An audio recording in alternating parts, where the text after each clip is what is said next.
Hello everybody, my name is Caventia, but you can call me Cav. Behind me we have all of the starter ships in the game. CitizenCon was incredibly popular, and the International Aerospace Expo is just around the corner. So why not use this season of spookiness to trick or treat yourself to your first ship? In this episode, we'll take a brief look at and talk through these starter ships from the cheapest to the most expensive. We'll discuss the pros and cons, and we'll organize them into a completely subjective tier list. By the way, if you set up your account during the current build, which is 3.21, by using a friend's code, here's mine up on the screen for you, as well as the usual 5,000 in-game starting credits, you'll get an additional Consolidated Outlands HOVERQUAD worth $30 US. My code will be up in the top left corner for the remainder of the episode, and in the episode description below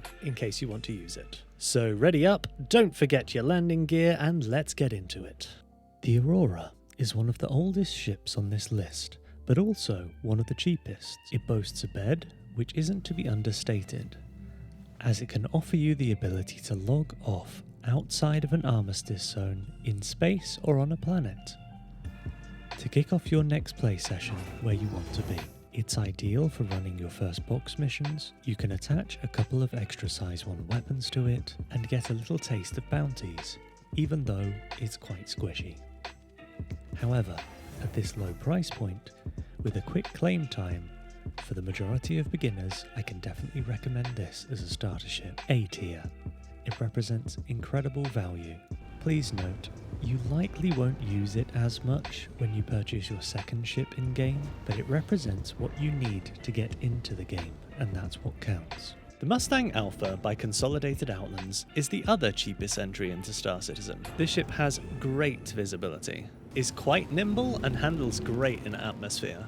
And with the right weapons loadout, can be quite a competent fighter. But with no internal space to stand up, take your helmet off and have a drink, or bed-to-bed log, and an inability to take cargo boxes or do box missions, this ship comes up a little short compared to the Aurora, landing it squarely in D tier.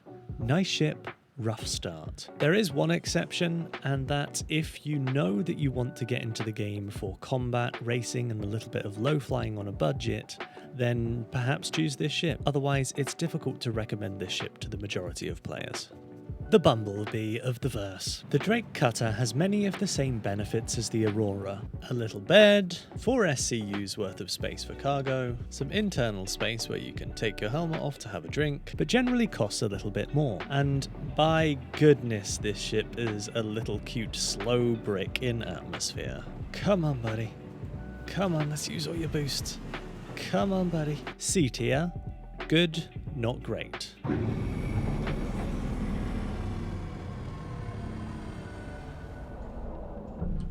Please note that at time of recording it is for sale as a Halloween spooky special with a free ghoulish green paint for the same price as the Aurora and the Mustang, bumping it up to B tier, a good value starter.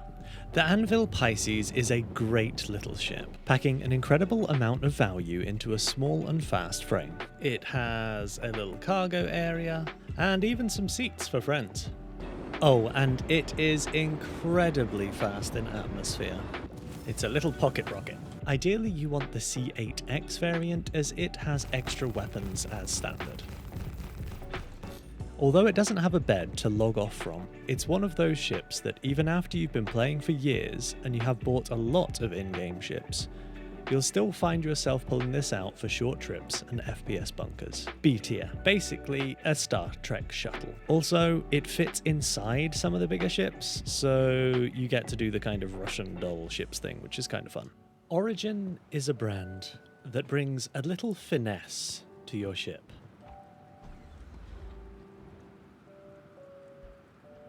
I love that door opening animation. Clean and sleek lines make this an attractive little ship. It has a bed to log off from or to deal with those tiresome and important emails, as every important Origin business person does, and a little bit of internally accessed storage. Personally, I love the look of this ship. And what it lacks in firepower, it makes up for in cool noises and agility and speed in atmosphere. But you pay a little extra for the privilege. It's difficult to put this in the same category as the Aurora, just because of that extra cost. Overall, a solid B tier ship. And a little slice of luxury. This ship, it's a bit of an oddball. It can seat 2 passengers side by side, and has a bit of a gimmick where it will turn completely sideways for spaceflight. Which is not doing. I thought that happened automatically when you quantum jumped. I guess it doesn't. It also uses Xi'an thruster technology, meaning it's surprisingly fast in atmosphere. Although this was previously listed as a starter ship, and it has a reasonable amount of internal storage space, unfortunately it's not currently available in the pledge store. For now, we're going to be putting it in D tier in case it becomes available again. Tough ship. The Avenger Titan is the first of our super starters, due to the higher cost compared to the other ships in this list. And it's going straight into S tier, and let me tell you why. It has decent firepower for learning ship combat and bounty hunting, and a reasonable amount of cargo area, so that you can either store some boxes or even put some hover bikes inside. And pretty damn good visibility compared to many ships on this list. It has great handling and a pretty good top speed, and of course a bed to log off from, and a second quick exit or entrance to the cockpit. It even has a little landing light at the back so you can see if you have enough space to open your ramp. Hands down the king of the starter ships, with a premium price tag of $75 US. It's a well thought out design. But please take into account there's absolutely nothing stopping you from getting a $45 starter ship and getting this as the first ship that you buy in-game with in-game currency. Don't ever feel pressured into spending your hard-earned dollars. Affectionately known as the space pickup truck, the community is pretty divided on whether they love or hate this ship.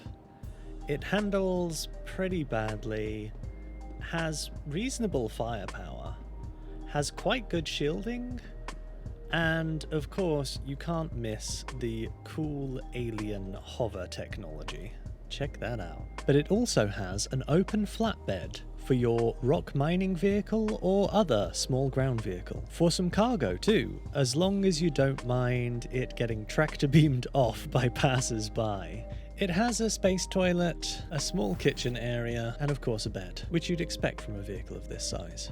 It's actually quite a cool looking angular space truck, with 3 size 1 laser repeaters. It does have quite a nicely established interior design. For now, it's still going to remain in C tier, but at least it has a soft landing, so maybe worth considering if you want that little space trucker lifestyle. This next rating might get me bounty hunted until the end of my days. The Anvil Arrow is a dedicated light fighter, piloted by some of the sweatiest, piloted by some of the best PvP and dogfighters in the game. And they're probably not going to like my opinion on where this ship fits on the starter ship list. So unless you're going into this game with a chunk of disposable income, hell-bent on becoming the best PvP dogfighter in the verse, then it's going to be very hard to recommend the Anvil Arrow. And despite it having a decent weapon loadout and incredible atmospheric flight handling and speed, despite it being one of the best, if not hands down the best light PvP dogfighter ship in the game, unfortunately I've got to put this in F tier. Great fighter, awful starter. And for those of you who know me, this will be no surprise, but to others this may be a little bit controversial, especially with the recent price bump of this ship, making it one of the most expensive ships on this list. But hear me out, you get a whole lot of ship and gameplay for your money. 46 SCU of cargo for trading and hauling. You can fit many ground vehicles inside, including 2 rock mining vehicles, so you can take a friend out and go mining together. It has, of course, 2 beds, some weapon racks. It has reasonable maneuverability. Incredibly powerful VTOL thrusters. And even a decent amount of firepower for bounties. And not just for you, but the fact that it has a turret as well means that it's one of the very few ships on this list that you can really participate in some multi-crew gameplay. Not to mention this fantastic side door for a quick and secure exit without having to wait for slow ramps. And yes, I know it has a pretty awful view from the cockpit, but what can I say? I love this ship. So I'm going to put this in A tier because I think it is the single best two-player ship. I await your judgment in the comments below. How can you not love this beautiful ship? Ugh, I guess we better do this one. The Misk Freelancer. It's old. It's slow.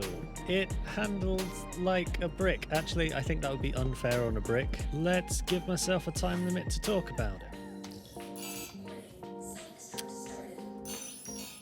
This might get me a lot of hate, but to me the Freelancer is a slow, heavy piece of crap. Honestly, it has many of the amenities of the Cutlass Black, but handles worse and has a bit more cargo space. And the thing that really gives it the F tier is that I don't want to see this beautiful game through that letterbox slit they give the pilot and everybody else in the front. The fact you've got 4 beds and 4 seats, you will never convince me or any of your friends to go inside this horrible ship and it got what it deserved. Send me your hateful comments below. This ended up being quite a lot more work than I thought it was going to be. You wouldn't believe how many medical gowns I've gone through. If you found this video useful, don't forget to like and subscribe. That being said, here is the final ship tier list. What do you think I got wrong? What do you think I got right? And which ship did you start with? Also, if you were going to start again today, which ship would you buy? I'd love to hear your feedback in the comments below. Thanks for watching, everybody. Take care and bye-bye.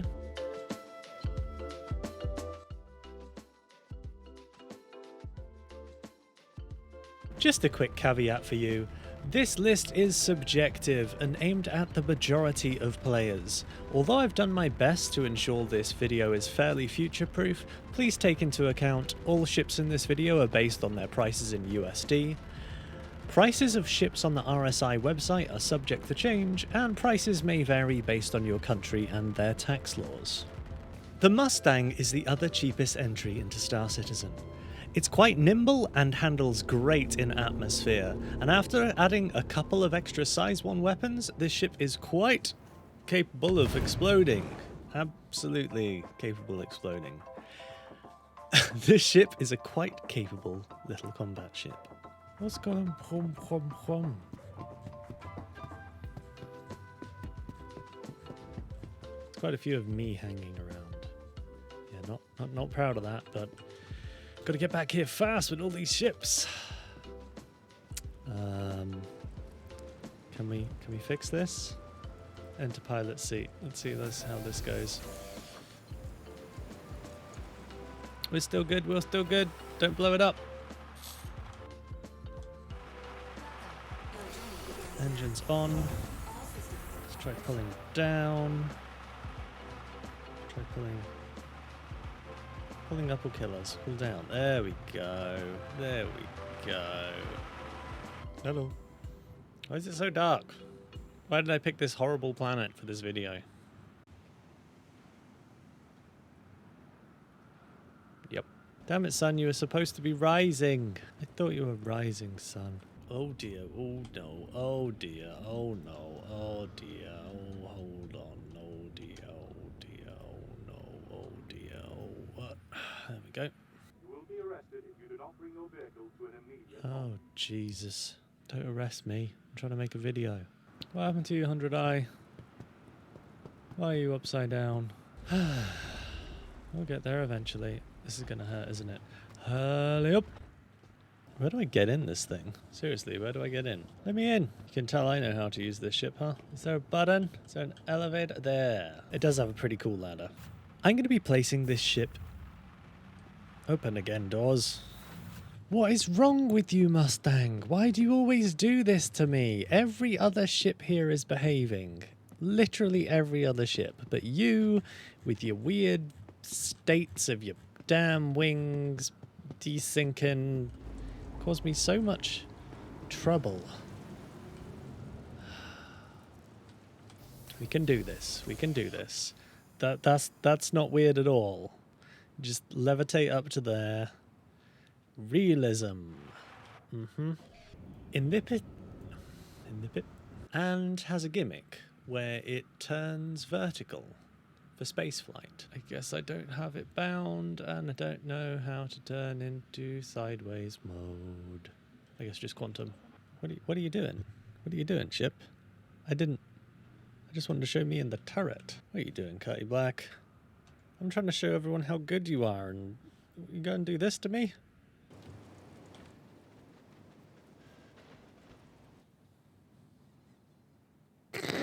What the hell? Okay. That was weird.